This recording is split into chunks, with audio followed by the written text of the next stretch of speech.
Défi J'envoie numéro 14. Aujourd'hui, le thème, c'est ma fête préférée. Et quand j'ai vu ce sujet, ma première réaction était très simple. Qu'est-ce que je vais dire ? J'en ai pas.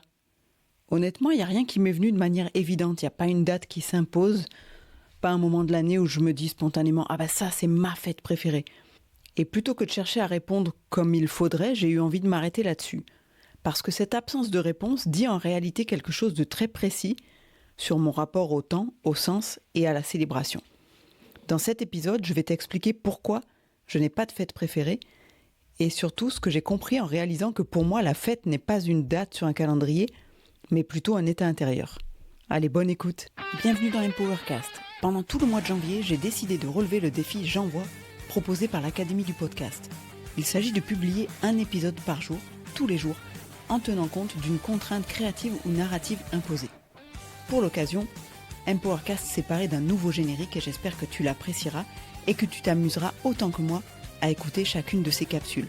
Pour info, tu pourras retrouver tous les participants à ce challenge grâce au hashtag J'envoie 2026 sur les réseaux sociaux.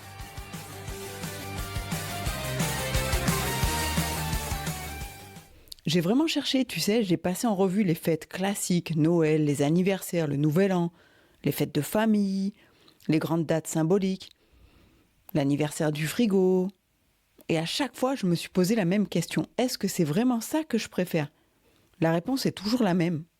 Non, pas un non catégorique, pas un rejet, mais une absence d'évidence. J'ai rien contre ces moments-là, je peux les apprécier, les partager, y trouver du plaisir, mais aucune de ces fêtes ne résonne suffisamment fort pour que je me dise « ça, c'est ma fête préférée ». Et pendant un moment, j'ai cru que c'était un manque, comme s'il fallait forcément avoir une réponse toute faite à cette question. Puis j'ai compris que c'était pas un vide, c'était un indice. Ce que j'ai réalisé en creusant un peu, c'est que pour moi, la fête n'a jamais vraiment été une question de calendrier. C'est pas une date qu'on entoure en rouge, c'est pas un rituel imposé, c'est pas quelque chose qu'on doit absolument célébrer parce que tout le monde le fait. Les vrais moments de fête, pour moi, ce sont des instants beaucoup plus discrets.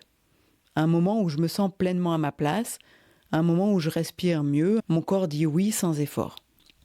Ça peut être en montagne, quand je prends de la hauteur et que tout se remet à l'endroit.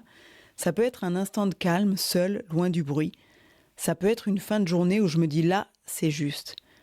Et dans ces moments-là, il n'y a pas de décor, pas de mise en scène, et pourtant, c'est exactement ça, la fête pour moi. Pas une célébration extérieure, mais une célébration intérieure. En réalisant ça, j'ai compris autre chose. Si je n'ai pas de fête préférée, ce n'est pas par indifférence, c'est parce que je ne célèbre pas ce qui m'éloigne de moi. J'ai besoin que ce que je vis ait du sens. J'ai besoin que mon énergie soit respectée. J'ai besoin que mon corps soit d'accord. Les fêtes, les vraies, celles qui me nourrissent, arrivent quand je suis alignée. Quand je ne suis pas en train de faire comme il faut, mais simplement d'être.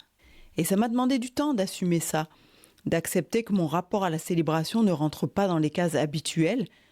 Mais aujourd'hui, je sais que ne pas avoir de fête préférée, c'est pas un manque, c'est un choix inconscient puis conscient de ne plus célébrer à contresens.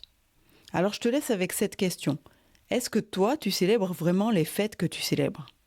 Ou est-ce que tu les vis parce que c'est comme ça ? Parce que le calendrier l'a décidé pour toi ?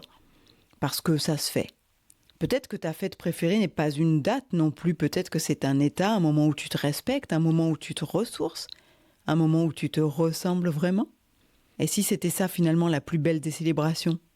On se retrouve demain pour un nouveau défi et d'ici là, n'oublie pas, keep shining. Merci d'avoir écouté cet épisode jusqu'au bout.